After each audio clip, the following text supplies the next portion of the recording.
جو ہے وہ بادشاہ بنایا جائے. 3 پرنسز کا آتا ہے ذکر, آپس میں جھگڑا ہوگا. اچھا, اسی طرح یہ بھی ہے کہ مسلمانوں کی قیادت کا فقدان ہوگا.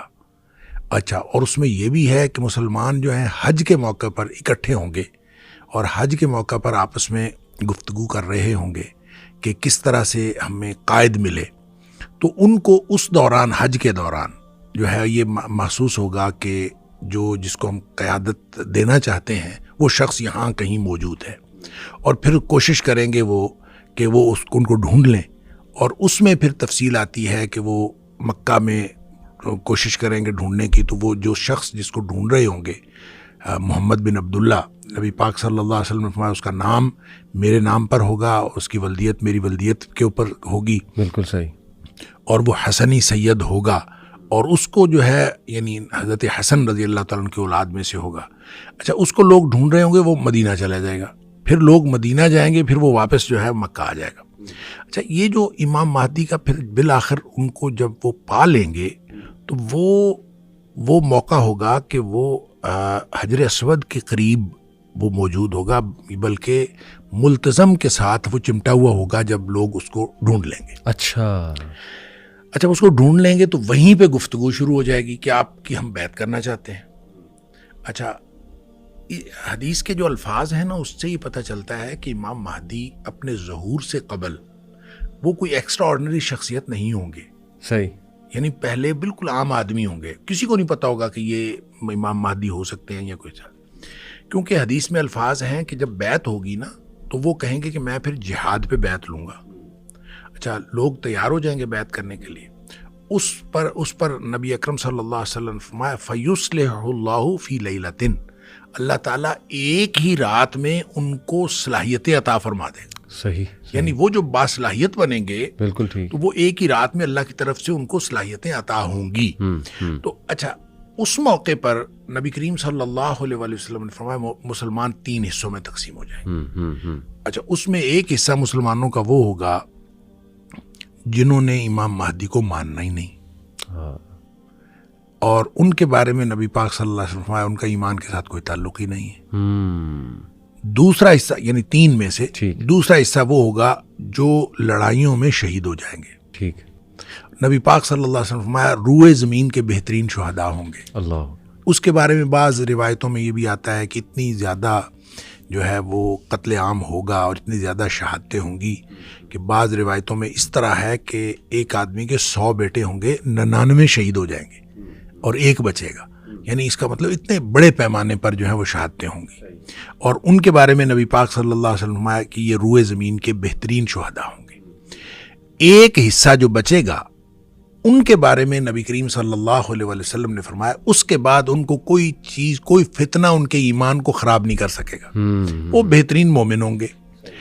اچھا, جو قسطنطنیہ کی فتح ہے اس کے بارے میں حدیث میں آتا ہے کہ وہ صرف لا الہ الا اللہ یا اللہ اکبر کی قوت سے اس کی دیوار گر جائے گی. یعنی ان کو لڑائی نہیں لڑنی پڑے گی. اچھا, یعنی وہ اس طرح کے مومن ہوں گے. بالکل ٹھیک. کہ جب وہ وہاں پہنچیں گے تو وہ اپنی لا الہ الا اللہ کہتے ہوئے یا اللہ اکبر کہتے ہوئے جب وہ قریب پہنچیں گے تو دیوار گر جائے گی اور وہ فتح ہو جائے گا بغیر کسی لڑائی کے. وہاں جب وہ فتح ہوگا تو ان کو اطلاع ملے گی کہ دجال کا ظہور ہو گیا ہے. اچھا, اور پھر یہ دوڑیں گے پیچھے کو جو کہ دجال کا ظہور ہو گیا. اچھا, یہ جو یہ تفصیل ہے تو یہ حدیث جو ہے یہ بھی اسی ترتیب کی نشاندہی کرتی ہے کہ جو بیت المقدس کی آبادی ہے وہ مدینہ کی بربادی ہوگی, اور مدینہ کی بربادی جو ہے وہ خروج الملحمہ, وہ جنگوں کا آغاز ہو جائے گا. اور جب جنگوں کا آغاز ہوگا تو پھر اس کے نتیجے میں فتح قسطنطنیہ ہوگی, اور فتح قسطنطنیہ ہوگی تو اس کے بعد جو ہے دجال کا ظہور ہوگا. تو یہ جو تفصیل ہے, یہ ترتیب ہے, لگتا ہے کہ ترتیب یہی ہوگی, اس لیے کہ جب نبی پاک صلی اللہ علیہ وسلم نے فرما دیا تو یقیناً یہی ترتیب ہوگی.